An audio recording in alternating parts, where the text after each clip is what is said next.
The propaganda's a win, stress feeding on my tension. My countrymen, they love their fiction. The words are now, it's made with good intentions. Welcome to 1 of 200, the politics and media podcast, such as those things still exist in the current context that we find ourselves within. I'm joined by some wonderful co-hosts this morning. Stephanie Rogers, all the way from Wellington. How are you doing? Kia ora. The sun is out. I know y'all don't believe it, but it does happen. I believe it. I believe you. I trust you. Otherwise, we wouldn't have you on the podcast if you weren't a trustworthy commentator. Hurrah! Right.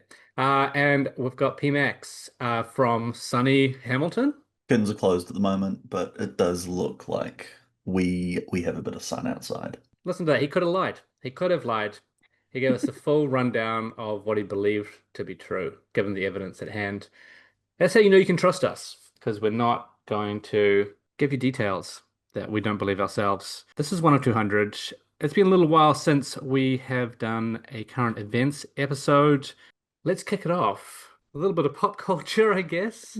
Stephanie, you went to see the Pike River film. I've heard it is fantastic. I am actually such a tragic. I have seen it twice because I had booked in tickets for me and my mum to see it at the Lighthouse Petone at a Q&A session, and then I got invited to the premiere, humble brag.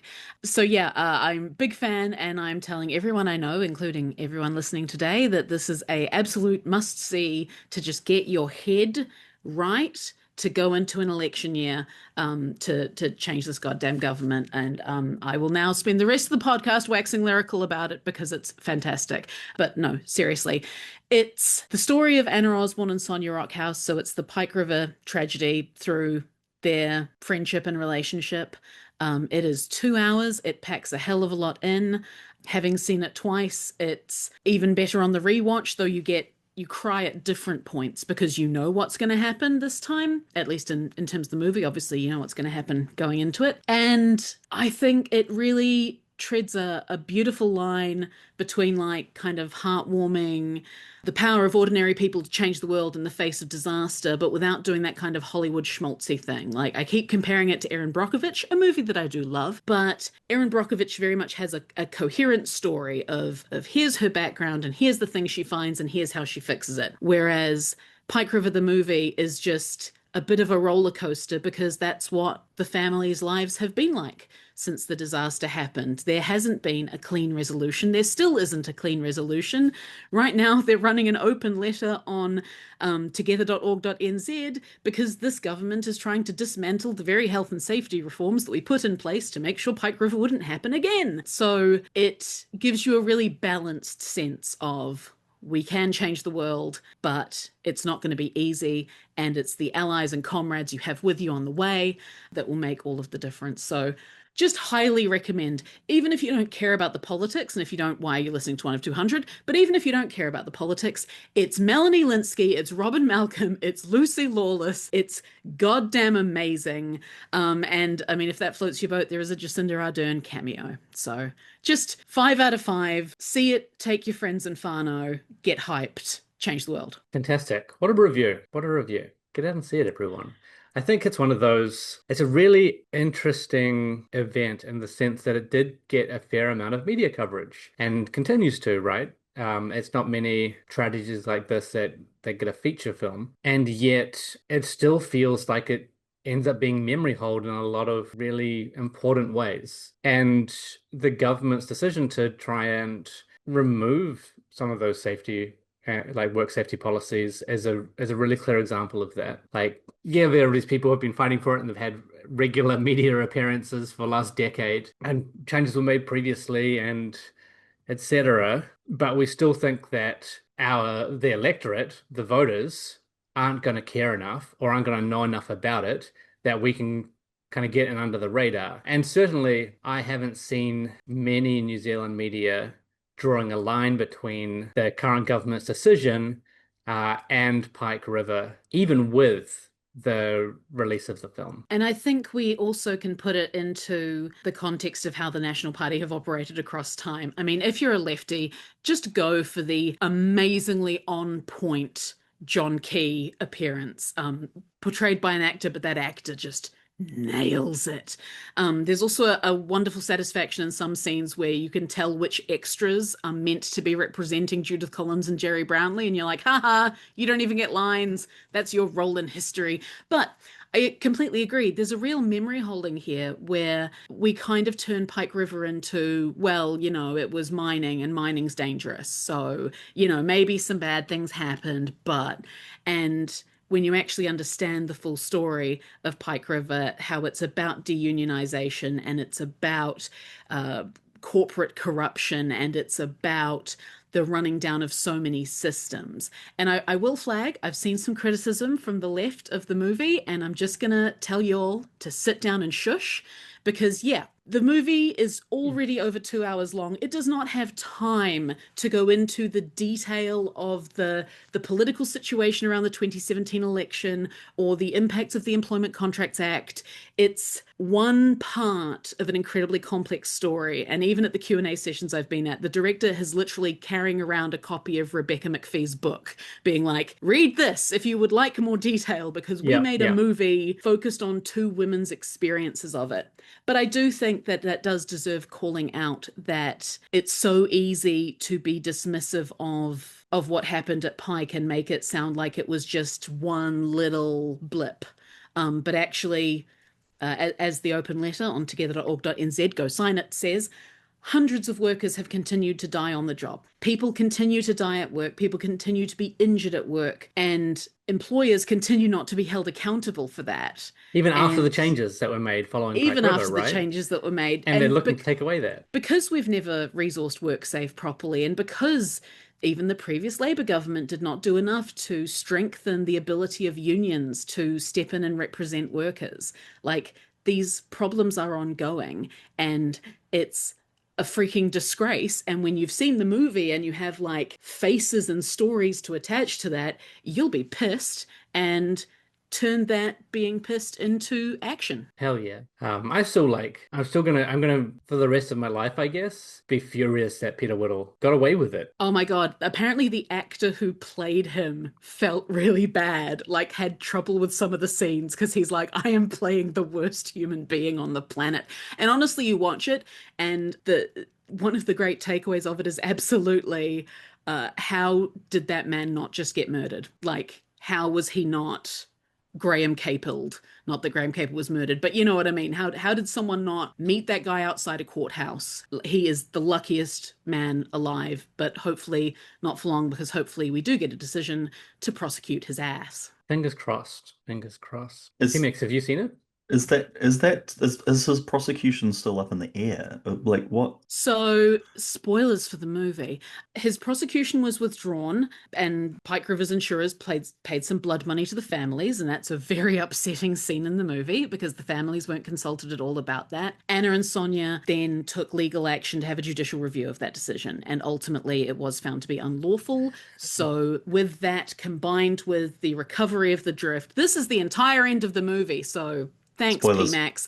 Police have passed the evidence they've got to Crown Law for a decision. So we've been told, it's been in the media, Crown Law are expecting to make a decision by Christmas, and Anna and Sonia are very clear that if it's not the correct decision, and we all know what the correct decision is, then more fights are happening and more governments are getting changed. So yeah, I don't know if one of the options there is a prosecution of Peter Whittle or if there's other people who could be prosecuted, but at least some accountability would be really freaking overdue 15 years later. Yeah. It's just, I mean, this is sort of like a orthogonal thing to it, but it does always shock me how like legal accountability and the speed of the law, it's sort of like, I guess it's like physics, like the closer you get to the speed of light, the slower relative time moves or whatever. I'm not a physicist. And it seems like with law, like the closest you get to the upper echelons of society, the slower and the slower these processes progress. Like, I don't know, like a toddler could figure out what happened at Pike River and who's responsible. And the fact that those families haven't seen justice is absolutely disgusting. Mm-hmm. What's the over-under, do we think, on the government, even with this decision floating out there as well, just going even harder on this stuff, given the momentum that they have with passing specifically anti-worker policy. So alongside all the wider anti-human policy that they're passing. The thing that wasn't considered about Pike River is we really blew out the value of a human life. Um, That's the callback. but no, it's going to be ignored. They're going to try. Well, actually, I think they might just not engage with it at all. The coalition that is, because news stories about like mining malpractice in New Zealand getting a lot of attention isn't going to be the most attractive thing for all the investors that they're trying to get to invest in unprofitable mining in New Zealand with the promise that, the government will make it profitable for some reason. My money would be that, I mean, as PMAX alludes to, Brooke Van Velden doesn't value human life, particularly not where businesses are concerned. And I think, depressingly, what's going to keep happening is she's going to keep announcing reforms to health and safety. She's going to wrap it up in very sterile language, and it's going to continue to be repeated in the media, reported in the media, as Brooke Van Velden says this is about balancing the needs of business and the safety of workers, and then 5 paragraphs down, the CTU says this will endanger people, but Brooke Van Velden says it won't, which is how union issues have been reported for the past 20 years. And I really feel that that's one reason I'm so glad that this movie is out there, because it shows how there were big problems, there were big structural problems, but there were also small on the day problems, and we have to look at all of those. We can't just be like, oh, it's a structural issue, or it's just they needed a better sign-in sheet, because it is both of those things. I guess the question, continuously for issues like this is, how do you supercharge the economy without blood sacrifice? Which I absolutely hate, because like we figured we had such a clear example during 2020 about, okay, the economy wasn't supercharged, but our economy came out of the pandemic, or that phase of the pandemic, which is ongoing, so much stronger than every other bloody economy that went, oh, well, we need to let it rip through nursing homes so that restaurants can stay open. We showed 5 years ago, only 5 years ago, that actually the best thing for your economy is looking after your people. And we just refuse to learn that lesson. Oh, it makes me mad. I feel like the Soylent Green, like, what is the economy? It's people. Exactly. The economy isn't a hole in the ground. It's the people who dig the stuff out of the hole in the ground. And it's those people spending money on other things and building a robust internal market. And it definitely seems like one of the goals of the coalition is just to shift as much money overseas as possible. Like, I don't really understand it from any logical perspective, but when you're looking at the outcomes of policy, I don't know. I think the logic is to turn New Zealand into a fiefdom, isn't it? Oh, absolutely. We won't. No. No, I think there's an interesting thing, because this has always been one of my criticisms of the Labour Party, is that they're constantly appealing to like Business New Zealand or to Federated Farmers, because they just want to be patted on the head and told that they're a good boy. But that also applies to all of the right-wing parties as well. They desperately want the overseas investors or the oil and gas industry or the whoever Shane Jones is sucking up to this week, they want to be approved of by the people they perceive as having power and money. And they either don't know or don't care that doing that is a really short-term thing. It can't last, because most of these industries are wildly unsustainable. And if you're screwing over ordinary people to enrich those industries, well, eventually there's no one to buy their product. Like, I hate being the person lecturing the right on basic economic principles, but guys, if people don't have money to spend, businesses can't sell things. Who knew? Damn. Yeah, well, once everyone's got a digital ID card and all their rights, to food, water, housing, based on their subservience to the ruling class, they don't need to worry about that anyway. Once they can monetize oxygen, we won't have any choice but to keep them profitable. Oops. Service and citizenship.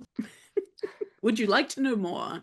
I think this is, it's not just what we do with human safety or human lives either, right? Because we've had this couple of stories over the last week, which is one of the best cases of nominative determinism in New Zealand politics to date, with the ACT MP Associate Agriculture Minister Andrew Hoggard driving through like horrific changes to pig welfare in farms in order to, I don't know what, make animal lives worse. Like there's really no economic value to this, and he's on record as saying, and even the media even printed this because it's so absurd. Oh, I only talked to the pork industry because they're the ones who are being impacted. I don't need to consult with anyone else. Interesting that when the right wing is doing it, you're suddenly pro pig.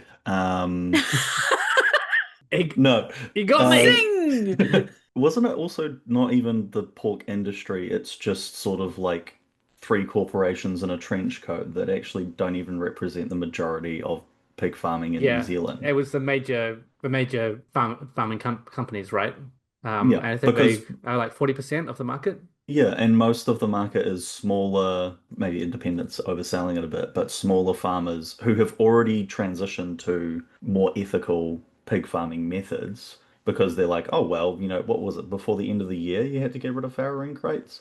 Oh, yeah, there's no need keeping them. The government's got to change it. And then these industrial pig farming conglomerates or whatever swoop in towards the end of the year and they're like, could we have Christmas early, please? And I mean, there's two things there, right? Because one is this is what always happens with industry reforms. And I would really like the next Labour led government, probably Green left government, ideally, to remember that every time you reform an industry, they are going to whine and moan about how much it's going to cost and how hard it's going to be. And could they have 3 years to do it? 4 years? 5 years? Could you give them a whole decade to actually implement the changes that everyone wants to make in the hopes that before they get to that deadline, government will change and they'll be able to just get out of ever doing it? And that's ludicrous. Just make them change things. If you need to offer them short-term compensation to do it, just get it done, and then it's embedded and then they can't reverse it. But also, again, it is that short-term market thinking because people don't want the meat they eat to be produced inhumanely. For a start, you've got a lot of people moving away from meat eating, and then you've got the people who still are meat eating wanting free range, wanting to know that the animals have been kept humanely. This isn't where the market is going, but because some bosses think, oh, but my spreadsheets will look bad this quarter if I have to invest in better treatment of the product I sell, somehow that overrides the obvious mid and long term profitability of being able to say that you are, to the extent it's possible while selling animal products, being cruelty free. Like these guys are shooting themselves in the foot commercially, and we're meant to just accept that that's logical. And again, basic economic lessons. What do your consumers want to buy? They want to buy pork that hasn't been tortured. Like, come on, guys. We did, I think it was some kind of semi number crunching in the Discord right this week as well. And it's like New Zealand doesn't do exports.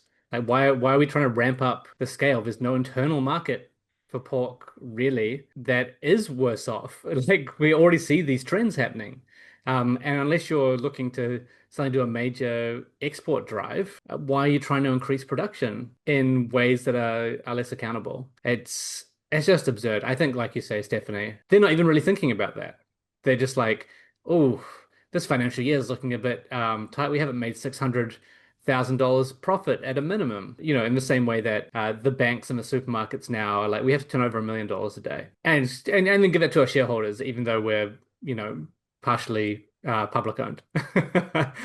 It's just trying to squeeze New Zealand citizens for every last drop at the structural as well as the consumer level. What next? What next? I can't really segue, so I'm just going to hard No one chop. else has a really good pun Well, in their I've names, got one. unfortunately. Oh, I've got one. PMAX has one. Okay.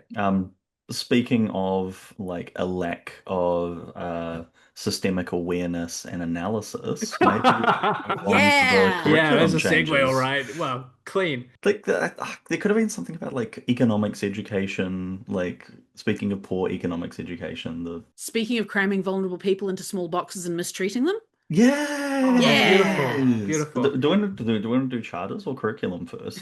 Flip a coin. They're so terrible. Captain's call on that one, PMax. Oh, geez. Don't give me responsibility. So I guess firstly, we've got lovely Kelston boys being selected for forced charterization. This was something that not to toot my own horn, this is something that I was calling out as a possibility right when details about the charterization process became known. I think I may have talked about it on the pod We way did. back. There's an episode from 2024 when they started kind of more seriously talking about the policy of trying to bring charter Yeah. schools back. Because essentially, the way that public school charterization works is it's not a process whereby, say, a school board decides to become charterized, which would be perfectly democratic, and would sort of follow the desires of the community because school boards are predominantly parents of students attending. Actually, can you be on a school board if your children aren't currently attending the school? I don't know that particular thing. I could do my own research. God, doing a great. No. Anyway, so we already have this sort of like democratic institution in schooling that can make decisions about the school's direction. Instead of having that be the avenue, that's one of the avenues, as a school board can request charterization. But the other one is anyone in the community can say, hey, I think it would be nice if the school was charterized. And if they can get I think it has to be a trust, there has to be a trust involved to write up an application, then the charter schools advisory board in the MOE, I probably should have put all these terms down, can advise the minister on whether or not making it a charter school under the administration of that trust it would be a good idea or not. This board, of course, appointed by the minister, and yeah, they're supposed to consider whether or not the community is a-okay with this sort of thing going on, but they don't have to. They don't have to make sure that the community is a-okay with it. So we have this instance where Kelston Boys High School, a school that appears to be performing fine by all metrics, given its location, and literally world-class rugby school, is under threat of charterization by a trust called Bangers Education, which appears to have been put together in a month or something. Oh, sorry. Can't hear my. Bangers Education Wellbeing Trust, the acronym is BUTE. Well, they've obviously put some thought into it. The trust might have been running for a while. Full disclosure, I don't actually really know anything about it. When I went to their website to try and learn a little bit more, I just got more confused, especially given that the trust that runs Bangers Pro Pair still has developer commentary. Please delete before posting all over the website. Even the testimonials, where they're like, look at our testimonials. A lot of those have that same copy running through them. And yeah, this particular instance of a school in a disadvantaged area being targeted for forcible charterization in order to sort of turn it into some kind of like rugby academy or sporting academy was something that I highlighted as a very real possibility. It's definitely how David Seymour sees the New Zealand education system shifting into one where children in wealthy areas get rounded educations with, eventual futures in university and all that, while children in disadvantaged areas are sort of like funneled into these specialist academies to create, I don't know, better sports people or better hard laborers and all that kind of thing. It's all very disgusting. I feel like I've been talking a long time. Yeah. Well, I'm happy to jump in on the charter schools thing because one thing that broke this week was the announcement, joint by David Seymour and Autism New Zealand, of a pair of charter schools specifically for autistic kids. And maybe you can't tell from my tone because I'm doing sarcastic smiling right now, but that's a freaking abhorrent idea. And I'm actually appalled that Autism New Zealand is going along with it and trumpeting it as a great thing, because what it is segregation. What it is taking autistic kids, and if we're very blunt, and I'm speaking as the autistic mother of an autistic child, what it is taking the kids with the quote worst unquote, or the most inconvenient or highest support needs out of the mainstream school system so that this government has an excuse to continue underfunding and under-resourcing supports for neurodivergent kids.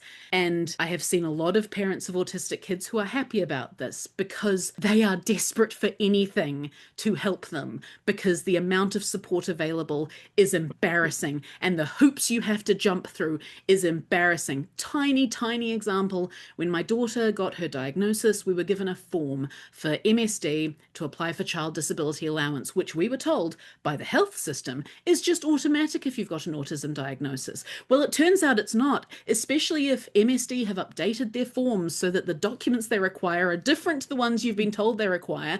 And then the case manager who's on it goes on leave for 3 weeks and no one looks at her desk to see what needs to be processed. So then you get a threatening letter saying that you haven't responded in time and so they're cancelling the application. All of which to say, my partner and I are university educated middle class Pākehā, so what we do in that situation is go into WINS and say, hi, the word you're looking for is ombudsman, and then suddenly everything gets magically sorted out. But that's just one part of trying to navigate the health and education and welfare systems if you've got a neurodivergent kid.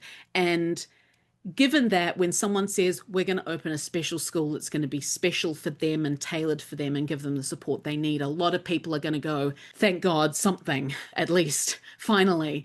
But it is segregation and it is a charter school, which means it is not even under the same requirements as a public school to have qualified freaking teachers. Not even under the same safety requirements. They're not making any promises about qualified staff or what kind of accommodations they'll offer. They're just saying, here you go, shunt off the high needs kids into a different school so that the normal kids don't have to look at them, basically. And it is appalling and disgusting, and I hate it. Yeah.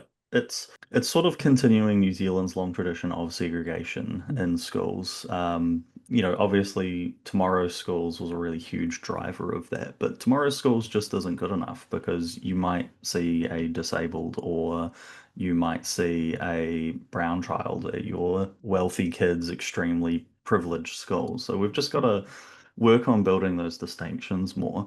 And I really do think that an element of segregation is the point of this charterization push. Yeah, it's fucking depressing.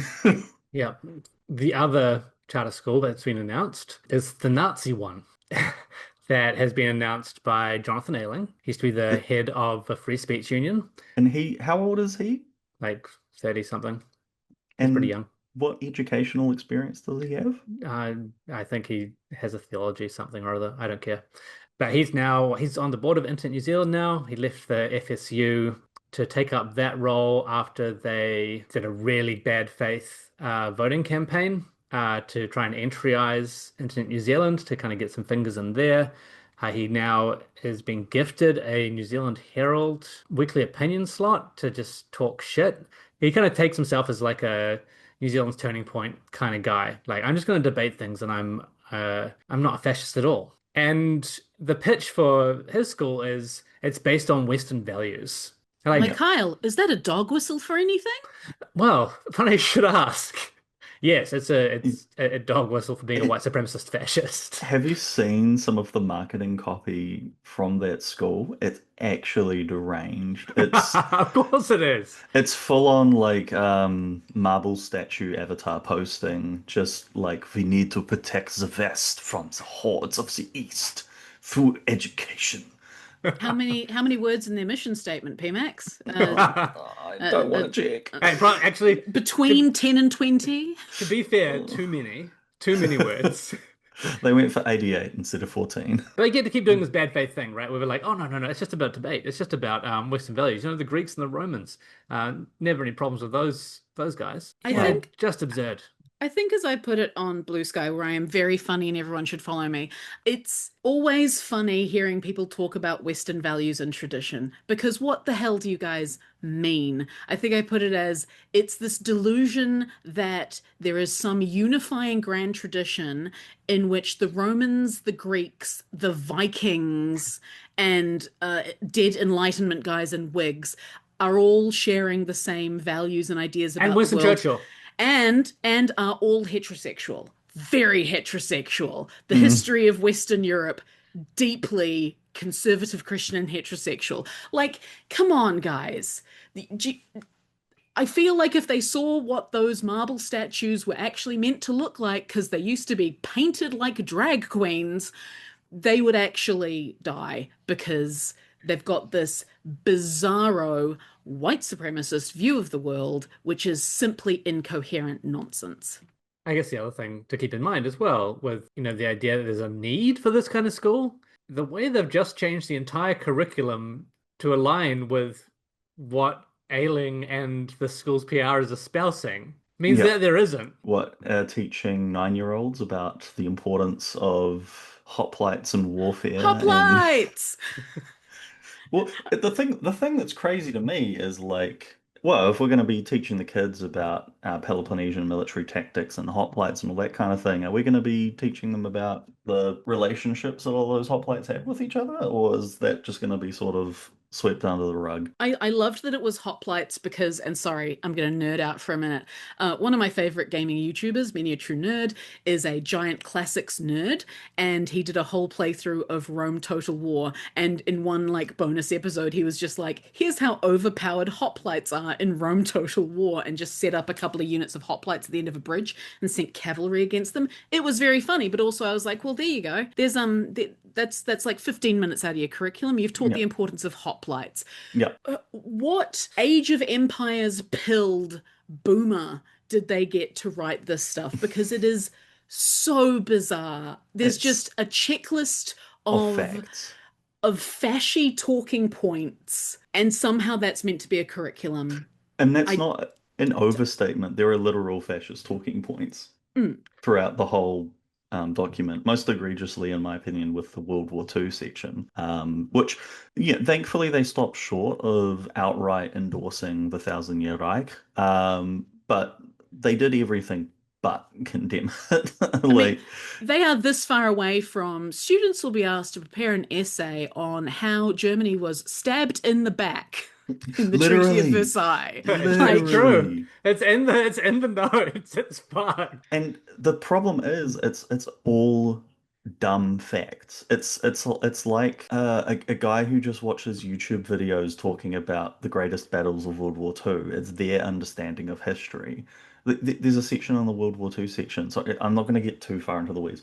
The section do of it. the World War II section that's like, know about important turning points, like the Battle of Britain, Operation Barbarossa, Stalingrad, and it's and El Alamein, and it's like the battles aren't important. Like literally, who gives a fuck? Like maybe if you're studying strategic studies at a master's level, then you're like looking into the battles and the outcomes. And you're like, oh, okay, like it's very interesting that they used tanks to screen their advance here, blah blah blah, like whatever.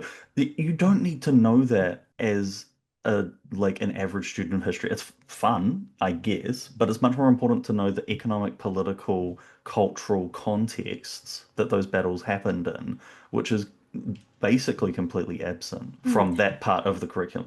There's some facts around that in the lead up to the war, but then the war itself is just like, and then battles happened, and then it's like, okay, we're not going to like look into any of the politics or economics that underpin this, which are much more interesting. It's like a child's view of what teaching history is, because I remember Yes. like when I was in primary or intermediate being like, I don't want to learn history. I don't want to just memorize kings and the dates they reigned, because that's what TV teaches you high school history is like, or that geography is just memorizing the capitals of countries. Mm. And it's like the changes they're pushing through on the English curriculum too, which is my personal special interest, because it's all just this, kids aren't reading Shakespeare these days, and I'm like, you don't want someone like me teaching the kids Shakespeare, because because it's going to be write an essay on all of the sexual innuendo and Much Ado About Nothing. Rate the goriest kills and compare them to the Saw movie franchise in Titus Andronicus. You'll think Shakespeare is this like noble Hamlet being sad about life, and No, just erasing that he it's was a proper entertainment. artist.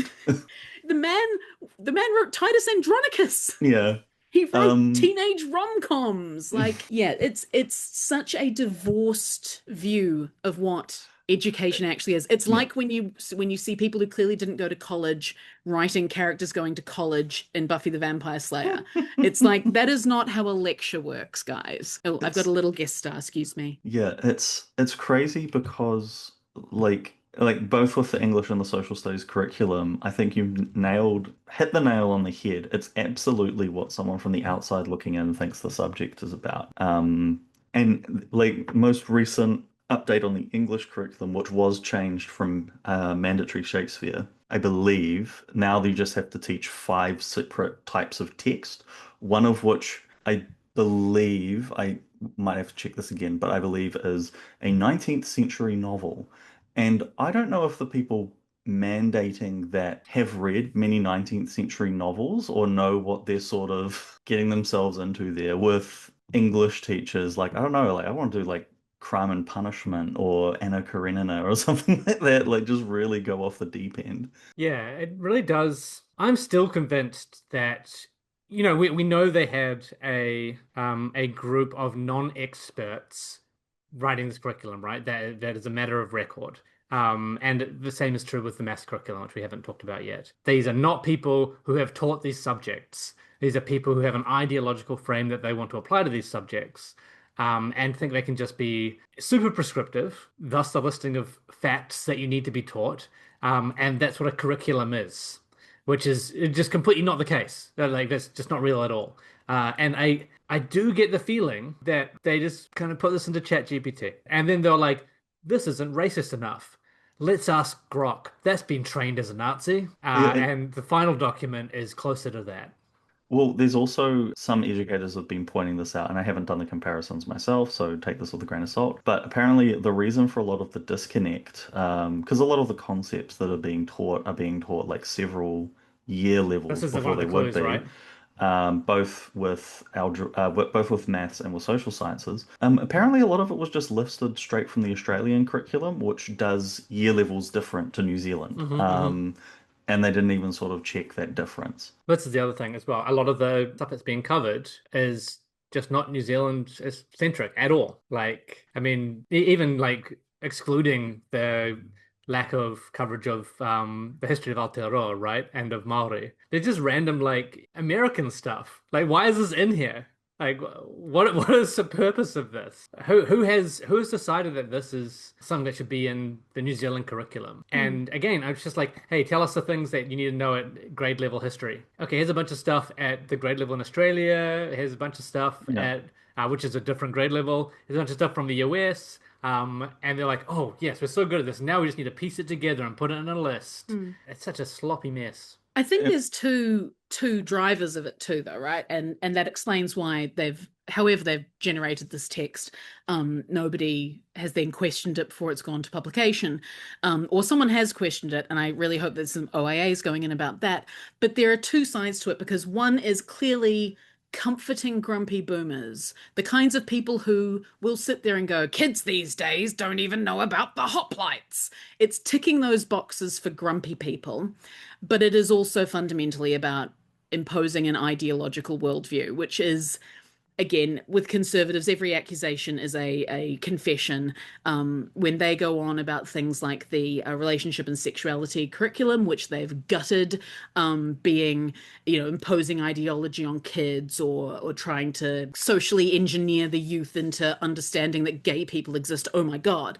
This whole cultural framework they are trying to drive through in the curriculum is about reinforcing that we are effectively a little America. We are a white English speaking. We have streets named after Shakespeare characters, and our cultural touchstones are all ancient Roman history. We're constantly thinking about the Roman Empire as a country, and it's just so obvious that I'm just staggered that the analysis of this is basically limited to the nerds on Blue Sky. Like with intent, right? Like with Mhm. intent. Like it's just not being covered. And a lot of the coverage that is occurring is, the minister said this. The minister said this will help our students achieve at a level similar to other students in the OECD. Like, okay, will it? Like, have you talked to Well, teachers? it's going to be No? shifting the standards of achievement. Well, right? and which is Like, what happened earlier in the year with some of the reading stuff, right? yeah, they're not interested in developing the sort of the holistic lifelong learner. This is moving towards more of like a rote memorization. You know the facts, you write down the facts, you pass, which is a system of education that historically has worked extremely well for families that have stable high incomes and one that has not worked very well for families that don't. It's, economic segregation of results. It'll get, those poorer people out of the universities, all very well and good. Another thing that's kind of very disgusting, this is a slight tangent, is the sort of complete removal of the Aotearoa New Zealand Histories curriculum. Which has just Those gone of out. us, yep, those of us with memories that go back 10 years will remember the time when those beautiful students gathered over 10,000 signatures on a petition in support of establishing a holiday in New Zealand to commemorate the New Zealand Land Wars because they didn't learn about what happened here in New Zealand until they were in year 13. And their history teacher took them out on a trip around the Waikato and had the students sort of talk with the locals. And it's like, oh, okay, some crazy fucking shit happened here. And the Aotearoa New Zealand Histories curriculum was drafted over 4 years, and it was meticulously drafted by New Zealand's leading academics as a curriculum for New Zealand students. And to throw out all of that work is just heart-rending. Hopefully, we only have a one-term government and the next government reinstates that curriculum because it really was a landmark in New Zealand's education and it's a step towards walking back the injustice of that. Which is exactly why they want to get rid of it. I was going to say that's exactly the ideological push, and you see it with the Treaty Principles Bill as well. This government fundamentally, and I wish I could beam this into the heads of the people spreading cooker memes on Facebook. It's actually this government that doesn't want you to know the real history of this country, and it's got nothing to do with the freaking Celts getting here first, because they didn't. The actual history of this country is about colonization and white supremacy, and actually Maori were here for centuries, and they knew how to farm this land better than we do. Like, it's so obvious and disappointing. And I know I've told the story on the pod before, but when I ran in Oharu in the last election, we had one candidate meeting where there was a table full of ACT supporters because they were all wearing the branded merch. That's how I know. And when I said the phrase, we need to accept that this country was built on colonization, they just screamed the word lies at me like I was Kathy Burke in American Horror Story Coven. The fuck? Not a good season. They just literally just immediate pushback. No, how dare you? And some of it was probably that we were in a pub and it was just a bit of the bants, but that's honestly the viewpoint of this government, is if they can lie to us about how our country was made and what it is built on and what happened in our history, then they can get away with a lot more of what they want to do, which should be a big red flag to people. Yep. What do you call it? Memory politics, or like kind of that sort of ideological framework and strategy is a key fascist strategy. Like it's happened everywhere where major fascist groups have taken over a country. And you're seeing it happen across the West right now. It's fucked. Yeah, not good. Any other notes you wanted to add about curriculum changes, PMAX? I mean, we've covered a lot of it, but I guess just from like a taking a step back, these changes are so clearly rushed.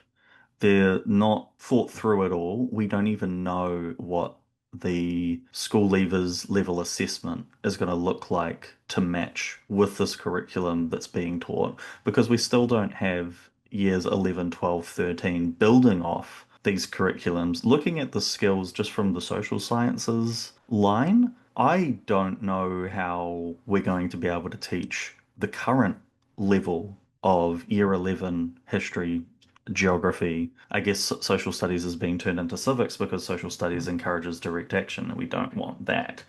That was another fun thing. Yeah, the current social studies curriculum encourages students to get involved in the community and their problems. The new one that's coming in seems to have changed a lot of that. I kind of had a bit of a chuckle at the sections that were talking about how, citizens can have influence on government decisions through making submissions. And laws are carefully considered by select committee before being passed after considering submissions. And it's like, oh, there's no mention of uh, what is it, passing laws under urgency here. Kind of crazy given that what the percentage of legislation that's being passed that way. Or was it Um, James Meagher who was musing about ways to stop people making low quality So yeah, submissions? And yeah, it's like, yeah. oh, yeah. and what defines low quality, James? hmm Be I, specific. against our bills. Well, an AI generated submission in favor of our bill, high quality, Incredibly very high good. quality. Oh, it's got the Free Speech Union badge. Yeah, yeah, yeah. But anyway, like the core skills of social science, at least, are just not like under this new curriculum, are just not really being taught. Kids are being taught to remember random shit that has no connection. There's some like levels of continuity and change, cause and effect, and all that kind of thing, but it's taught in like this weird case study by case study basis. We're not sort of like there doesn't seem to be room to build those skill sets by using sort of like a focused, more in-depth study of a case study. Another thing about the new curriculum, we don't know what the assessment regime is going to look like. We don't know what the senior curriculum is going to look like. If the senior curriculum is structured in the same way that the junior curriculum is, that's just I literally can't even comprehend what that would look like in schooling. Something that the NZ HDA has pointed out is the amount of resourcing required to seriously attempt this curriculum would be unprecedented in New Zealand's history. Like, especially awkward given that they've recently fired all the historians from New Zealand. Is it New Zealand Heritage? No, the New Zealand Cultural Ministry. I forget which one. They fired all the historians. Yeah, like literally, you're going to have to make textbooks and class sets for all of this shit because not every single school has a large enough faculty to develop those materials themselves. Just get ChatGPT. I think that's literally probably the intention is AI agents to assist this education. Yeah. And that's Um, how it reads, right? Like this level of prescriptiveness. Like, how do we we're going to boil be, something down that an AI can do it because the AI is so yeah. horrific right at Oh, the moment? actually, that's an angle I had not considered. Oh my God, the I'm so reason it's sorry. structured like this is to make it easier for AI to market. I was talking about this online yesterday. Fucking kill me. But yeah, so we're going to have AI generated content that students use AI to parse and create assessments for that will then be marked by AI. I guess like probably students and teachers could just go to the beach and let the computers sort of sort it out. I guess the idea is that they won't be teachers after a few years of this curriculum, but Won't be students, won't be people. yeah, just Won't be beaches, blobs. given their inaction on climate change. Oh The beaches are going to be God. covered with oil spills. Or But water. I'm sorry, was that oil phobic language I heard? That oil is beautiful. It's preserving the future of New Zealand. It's actually Um, natural, and yeah. actually, it's green oil now. Don't you I'm like sure they found a way organic to greenwash products? I it. thought you liked organic products, you hippie. My It's made favorite of one is dinosaurs, and I love dinosaurs. I can't like I don't know why they're so desperate to get coal mining going again in New Zealand, But we're given off topic. We're off topic. sorry. I have to rein it in. We're coming up to time. I did want to just do one final round of the room. Luxon meeting Trump. Did you think that New Zealand media could get quite that obsequious? No. Gonna be honest, I memory hold the entire thing because, oh, I didn't need to see that. Fantastic response. I wish I could have done the same. What a bizarre piece of public relations. Humiliation ritual. Just for Luxon, Trump doesn't care. He's not there really What anymore. was he who was he talking about the whole time? He was talking about like an actress the whole time. Was it an actress? I have no idea. I memory hold that part of it, but Luxon's just like, oh, N New Zealand's yes, very beautiful, very beautiful, and Trump's just, is it, he's like, is so and so still married to so and so? Whenever, just like completely Wow, off look, it. he's done some great work. Luxon's done some great work having getting a what is it? Getting a positive reaction from the most powerful man in the world is I think how NZME Did pitched it. did Like, are you you fucking kidding? did you read like he showed up early to the dinner and had to walk out because he was so early so he could walk in again? That's so good. Why is that not being shown on highlights reels? Like this is a thing, right? It's so he's so heavily like image managed, like He in he's concert by the entirety of like the New Zealand media landscape. when they could just be doing those like Tova O'Brien like smash cuts of him doing the stupidest shit imaginable and just put him in the ground. He's Like internationally pathetic. he would never get a job again. Other world leaders have been making fun of him for years now. Do you remember, what was it, someone from the European Union was like, get a load of this guy. Like, he's a joke. Yeah. Yeah. Well, they're both jokes, so Trump is like actually damaging horrific, jokes, though. Yeah, harmful really, jokes. really harmful. Yeah. But that's been my theme of the last couple of years. Is it's really like upsetting how the modern fascist movements are also just clowns. Yeah. Like, and for some reason we're still meant to not point out the obvious fascism or the harm or the fact that they're clowns. Yeah. And they only like.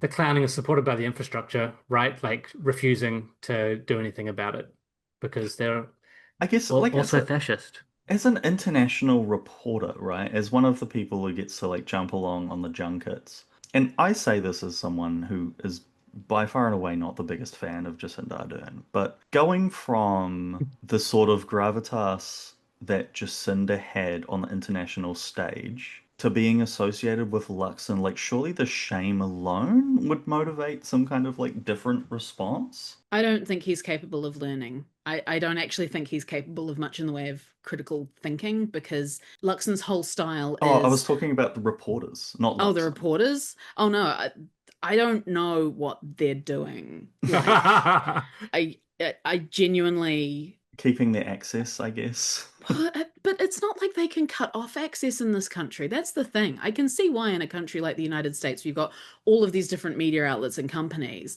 they can pick and choose who gets the scoop and who gets the story. But here it's just like, one, there's not that many outlets, and two, they're all mates because this is New Zealand. Like the iconic moment of that being when Judith Collins tried to throw Katie Bradford under a bus to Brooke Sabin, clearly on the assumption that there'd be some kind of One News versus Three News animosity there. And Brooke Sabin was just like, what are you doing? This is weird. You can't do it here. We don't have that kind of access journalism nonsense. I guess it's the wanting to be the United States. Like, again, is it getting patted on the head and being told you're a good boy? Very powerful motivator. Okay, enough about that. That's been another episode of 1 of 200. Thank you so much for joining me.